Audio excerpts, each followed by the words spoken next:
नमस्कार और welcome to world affairs. मैं हूं प्रशांत दबन। इंडिया ने एक बहुत ही इंपॉर्टेंट स्टेप चला है। हमने ईरान के थ्रू 5 लाख कोविड 19 की वैक्सीन ये भेज दी है अफगानिस्तान में। और जो रूट हमने चुना है ये बहुत ही इंटरेस्टिंग है, एक ऐसे टाइम में जब ईरान और तालिबान के बीच में टेंशन बहुत ज्यादा हाई है। यहाँ पर आप देख पाओगे, इस पे आर्टिकल है, इंडिया सेंड कर रहा है 1 million Covaxin doses to Afghanistan. Total हम सेंड करेंगे 10 लाख, जिनमें से पहला बैच जो है 5 लाख का ये हमने अभी रिसेंटली सेंड कर दिया है।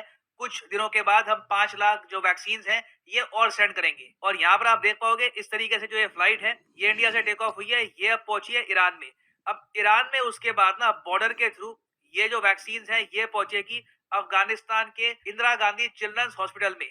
वहां पर ये वैक्सीन करी जाएंगी एडमिनिस्टर अफगानिस्तान के लोगों को। और यहाँ पर आप देख पाओगे इस तरीके से ईरान का जो एयरप्लेन है इसका हमने यूज किया है। और ये ऑफ कोर्स हम कर रहे हैं वैक्सीन मैत्री के अंडर। वैक्सीन मैत्री के अंडर आपको बताऊंगा कि इंडियन गवर्नमेंट फ्री में जो ये वैक्सीन है ये प्रोवाइड कर रही है बहुत सी कंट्रीज को जिनको नीड है इन वैक्सीन की। और अब तक आप अगर देखो, चाहे नेपाल हो, श्रीलंका हो, Maldives, various countries all over the world, इनको हम वैक्सीन कर चुके हैं प्रोवाइड अंडर वैक्सीन मैत्री। बीच में वैसे ये प्रोग्राम रुक गया था क्योंकि इंडिया में भी ओवरऑल वैक्सीन की कमी पड़ गई थी। मगर आज के समय सिंस भारत बायोटेक की जो कोवैक्सीन है इसको अप्रूवल मिल चुकी है डब्ल्यूएचओ की, तो इनकी जो प्रोडक्शन है ये भी बहुत ही ज्यादा बढ़ गई है। तो इंडिया के पास आज के समय काफी स्टॉक है कि इंडिया में भी वैक्सीन की कमी ना आए और हम बाहर के देशों को भी ये वैक्सीन भेज पाए। और वैसे दुनिया भर के जो और कंट्रीज हैं उधर सीधा एयर इंडिया की फ्लाइट जाती है और जो वैक्सीन है हम कर देते हैं डिलीवर। मगर अफगानिस्तान का केस यूनिक है, वहां पर कोई भी इंटरनेशनल फ्लाइट आज के समय प्रॉपरली ऑपरेट कर नहीं रही। तो घूम फिर के देखिए, हमारी उम्मीद ये थी कि पाकिस्तान के थ्रू हमको रास्ता मिल जाएगा और हम वीट, वैक्सीन, मेडिसिन बहुत कुछ सेंड कर पाएंगे फ्रॉम पाकिस्तान टू अफगानिस्तान। मगर पाकिस्तान देखिए आज भी, अब 2022 स्टार्ट हो चुका है, अभी तक ये लोग अलाउ नहीं कर रहे इंडियन एड टू अफगानिस्तान। यहाँ पर आप देख पाओगे पाकिस्तान ने कहा था कि इंडिया का जो वीट है ये अलाउ करेंगे टू अफगानिस्तान, मगर अभी तक ये ब्लॉक करके बैठे हैं। और ये बात मुझे याद है इनके प्राइम मिनिस्टर ने खुद कही थी नवंबर में। अब यहाँ पर आप कहोगे मगर ये तो ऐसा लग रहा है 3-4 महीने हो गए हैं इस केस को, अभी तक पाकिस्तान ने अलाउ नहीं किया। देखिए बहुत ही अजीब बात है, अफगानिस्तान में स्थिति आपको पता है बहुत ज्यादा खराब है। इंडिया ने अक्टूबर की स्टार्टिंग में कहा था कि हम लोग क्या वीट सेंड कर सकते हैं अफगानिस्तान को थ्रू पाकिस्तान। कोई रिस्पॉन्सिबल वर्ल्ड लीडर होता इमरान खान के सिवाय तो 1-2 हफ्तों में यहाँ पे मान जाता। मगर इमरान खान ने पूरा अक्टूबर निकाल दिया, नवंबर निकाल दिया, दिसंबर निकाल दिया, अब हम जनवरी में आ चुके हैं, अभी तक इंडियन वीट अफगानिस्तान तक नहीं पहुंचा। इवन तो इमरान खान ने नवंबर 2021 में कहा था कि ये लोग ट्रांसपोर्टेशन अलाउ करेंगे of wheat offered by India through Pakistan on exceptional basis, on humanitarian ground. नहीं तो वैसे आप अगर देखो तो उन्होंने ट्रेड वगैरह सब ब्लॉक कर रखा है इंडिया से। तो मुझे टू बी ऑनेस्ट आज तक समझ नहीं आया कि पाकिस्तान को ये सब करके मिलेगा क्या। ये लोग ऐसे कश्मीर हत्या लेंगे या फिर क्या ये लोग जीत जाएंगे। बट इन लोगों की पॉलिसी रही है कि इवन जो ह्यूमैनिटेरियन एड है इंडिया की इसको भी ब्लॉक करके रखेंगे। इवन दो अब अफगानिस्तान से इस टाइप की हॉरर स्टोरी सामने आ रही है जहां पर फैमिलीज अपनी यंग डॉटर्स बेच रही हैं 2-3 लाख रुपए में ताकि फैमिली खुद को फीड कर पाए। अब रिसेंट एक बहुत ही ट्रेजिक केस सामने आया है। ये केसेस बाय द वे बहुत ही बड़े स्केल पे हो रहे हैं ऑल ओवर अफगानिस्तान। कुछ केसेस जो है जर्नलिस्ट हाईलाइट कर पाते हैं अपने आर्टिकल से। यहाँ पर आप देख पाओगे सिडनी मॉर्निंग हेराल्ड का आर्टिकल है। ये 10 साल की लड़की है, इसके फादर ने इसको करीब 1 लाख रुपए में बेच दिया है और अब उसकी मदर कोशिश कर रही है कि वापस इसको खरीद कर ये फैमिली में लेकर आए। और उसके अलावा भी आप अगर देखो तो बहुत से एग्जांपल्स है। ये स्टोरी बहुत ही फेमस हुई थी कुछ हफ्तों पहले, लिटिल मोहम्मद की। ये मालन्यूट्रिशन से ये बच्चा बहुत ज़्यादा सफ़र कर रहा है। बताया जा रहा था कि काफ़ी हफ्तों तक इसने कुछ खाया नहीं था, मरने की स्थिति हो गई थी। तो ये सिचुएशन अफ़गानिस्तान में धीरे-धीरे बन रही है और अब इसलिए वर्ल्ड फूड प्रोग्राम ने इंटरनेशनल डोनेशन भी माँगी है फॉर द फैमिलीज़ इन अफ़गानिस्तान। तो ऐसे टाइम में भी पाकिस्तान ने ब्लॉक कर रखी है इंडिया की एड, डिले कर रहे हैं लगातार। It is quite shocking Indeed. ना मुझे बताइए, यहाँ पे आप एक बहुत ही बेसिक क्वेश्चन फिर से पूछेंगे, मगर चाबार पोर्ट हमने किसके लिए डेवलप किया था सर? इसी टाइम के लिए तो किया था। चाबार पोर्ट हम यूज क्यों नहीं करते? सीधा चाबार पोर्ट में भेजो यहाँ पर वीट, मेडिसिन जो भी है और फिर यहाँ पे हम भेजेंगे अफगानिस्तान में। देखो प्रॉब्लम ये है कि तालिबान ने बहुत ज्यादा रिलेशंस खराब कर दिए ईरान के साथ। अब आप कहोगे कितने रिलेशंस खराब किए, क्या हुआ है? हुआ देखो ये है, यहाँ पर आप बाय द वे देख पाओगे तेहरान टाइम्स का आर्टिकल है। ये ईरान का मीडिया है और ये आर्टिकल कह रहा है कि रिसेंटली ईरान के पार्लियामेंट ने अपनी आर्मी को थैंक यू बोला है। थैंक यू क्यों बोला है? थैंक यू इसलिए बोला है क्योंकि ईरान की आर्मी ने तालिबान के अग्रेशन को डिस्ट्रॉय कर दिया। तालिबान का क्या अग्रेशन हुआ?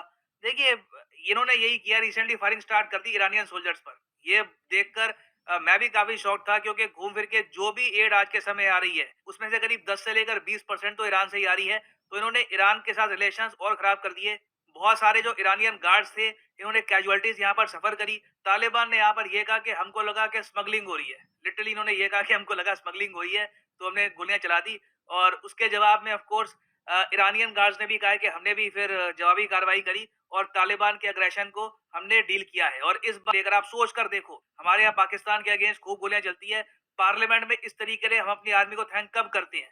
ये आप समझ सकते हैं आज के समय ईरान कितनी इंपॉर्टेंस दे रहा है अपनी बॉर्डर को विद अफगानिस्तान। तालिबान के थ्रेट को ये कितना बड़ा मानते हैं। तो जब स्थिति ऐसी हो रखी हो, आप समझ लीजिए कैसे हम कहे ईरान को कि हमको ये 50,000 टन का जो व्हीट है ये भेजना है। लगातार शिप्स आती रहेंगी, आपको पूरी बॉर्डर यहाँ पर ओपन करनी पड़ेगी। कई ट्रक्स होंगे आपके, ये जाएँगे ईरान से अफ़गानिस्तान में। ईरान के लिए बहुत ही मुश्किल होगा ये, it will be very difficult. इसलिए घूम फिर के मजबूरी में हमको पाकिस्तान की हेल्प ही लेनी पड़ेगी क्योंकि ऊपर के जो सेंट्रल एशियन कंट्रीज़ हैं, इन्होंने भी ऑल टुगेदर जो अपनी बॉर्डर है बिल्कुल सील कर दी है अफ़गानिस्तान से। नाउ अब यहाँ पे अगला क्वेश्चन आपका ये आएगा, अच्छा व्हीट नहीं भेज पा रहे, फिर वैक्सीन कैसे भेजेंगे? वैक्सीन ईरान में क्यों भेजी है? ईरान से कैसे जाएगी अफ़गानिस्तान में? देखो इन्होंने क्या किया ईरान के लोगों ने, डब्ल्यूएचओ के साथ मिलकर ये तालिबान को उन्होंने दूर रखा है सबसे। तालिबान यहाँ पे मान भी गया है क्योंकि वैक्सीन का इशू है। तो डब्ल्यूएचओ के साथ मिलकर इन्होंने एक बहुत ही छोटा-सा कॉरिडोर बनाया है ईरान और अफ़गानिस्तान के बीच में, जिसमें सिर्फ जो कोविड-19 की वैक्सीन है, ये पहुँचा रहे हैं ये अफ़गानिस्तान में। और इसके अलावा आप अगर देखो तो कई जो रेफ्यूजी हैं, जी हाँ, अफ़गानिस्तान के कई जो रेफ्यूजी हैं जो भाग के चले गए थे ईरान में जब यूएस ने विथड्रॉ किया था फ्रॉम अफ़गानिस्तान, उन रेफ्यूजीज़ को भी करीब 16-17 लाख के आस-पास रेफ्यूजीज़ हैं, उनको भी फ्री में आज के समय वैक्सीन प्रोवाइड कर रहा है ईरान। ये जो वैक्सीन है, ये भी इंडिया द्वारा दी गई है, या तो डायरेक्टली इंडिया ने दी है वैक्सीन मंत्री के अंडर, या फिर इंडिया ने पहले दी यूएन को, फिर यूएन से आई है ईरान के पास। तो आप कह सकते हैं वैसे तो तालिबान के साथ रिलेशंस बहुत ज़्यादा खराब हैं, मगर सिर्फ अफ़गानिस्तान के लोगों के लिए, जो यहाँ पर आम नागरिक हैं, उनकी हेल्प करने के लिए ईरान ने वैक्सीन को यहाँ पर भेजने का थोड़ा-सा यहाँ पे आप कह लीजिए प्रबंध रखा हुआ है। इसका ही हम यहाँ पर यूज़ कर रहे हैं ताकि जो पीपल ऑफ अफ़गानिस्तान है, उनकी हम हेल्प कर पाएँ। और जो यहाँ पर मैंने ये वर्ड यूज़ किए हैं ना, पीपल ऑफ अफ़गानिस्तान, ये काफ़ी इम्पोर्टेंट है क्योंकि जो हमने वैक्सीन भेजी है अफ़गानिस्तान को थ्रू ईरान, उन बॉक्सेस में आप देखोगे कहीं भी इस्लामिक एमिरेट ऑफ अफ़गानिस्तान, जो तालिबान ने नया एक आपके लिए यहाँ पे सरकार से बना ली है, उसका मेंशन नहीं किया। हम यहाँ पर साफ-साफ लिखते हैं, a gift from people of India to the people of Afghanistan, whereas जब हम वैक्सीन भेजते हैं ईरान के लोगों को, ईरान की यूज़र्स के लिए, तो वहाँ पर स्पेसिफिकली हम ईरान का नाम लिखते हैं, a gift from the people of the republic of India to the people of Islamic republic of Iran. तो अभी भी जो हम यहाँ पर हेल्प कर रहे हैं, तालिबान की हेल्प नहीं कर रहे, हम तालिबान को एक्सेप्ट नहीं करते एज एन एंटिटी। हम जो अफगानिस्तान के आम इंसान हैं, जिन्होंने तालिबान के लिए वोट नहीं किया, तालिबान कोई इलेक्शन जीत के पावर में नहीं आया, जबरदस्ती बंदूकें लेकर इन्होंने काबुल कब्जा लिया और फोर्सफुली अपनी अथॉरिटी जमा ली पूरे देश पर। तो ऐसी सरकार को दुनिया में आज के समय कोई देश एक्सेप्ट नहीं कर रही, ना चाइना एक्सेप्ट करता है, इवन पाकिस्तान भी खुद तालिबान को एक्सेप्ट नहीं कर रहा। तो ऑब्वियसली हम यहाँ पर सिर्फ जो अफगानिस्तान के आम नागरिक हैं, उनकी हेल्प कर रहे हैं और उम्मीद यहाँ पर यही है कि जल्द से जल्द ऐसे ही कुछ वीड का भी हम सॉल्यूशन निकालें। उसके लिए ऑब्वियसली एक रिक्वायरमेंट ये होगी कि ईरान और तालिबान की जो टेंशन्स हैं, ये थोड़ी बहुत कम हो जाए। अगर वो कम हो जाती है तो मैं कहूँगा चाबार के थ्रू हम वीड भी भेजना स्टार्ट कर देंगे अफगानिस्तान के लोगों को। और फाइनली आपसे मैं यहाँ पर एक क्वेश्चन भी पूछूंगा। क्वेश्चन यहाँ पर ये है कि ईरानियन पार्लियामेंट को क्या कहा जाता है? ये है यहाँ पे आपकी ऑप्शन, मजलिस डाइट, मजलिस ई शूरा, या फिर both A and B.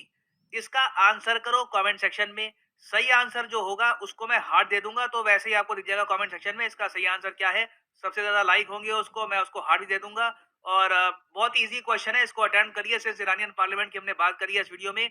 You should know the answer of this question as well. और फाइनली यहाँ पर मैं ये भी ऐड कर दूं कि अन अकेडमी ने एक मेजर सेल करी है introduce on the occasion of the new year.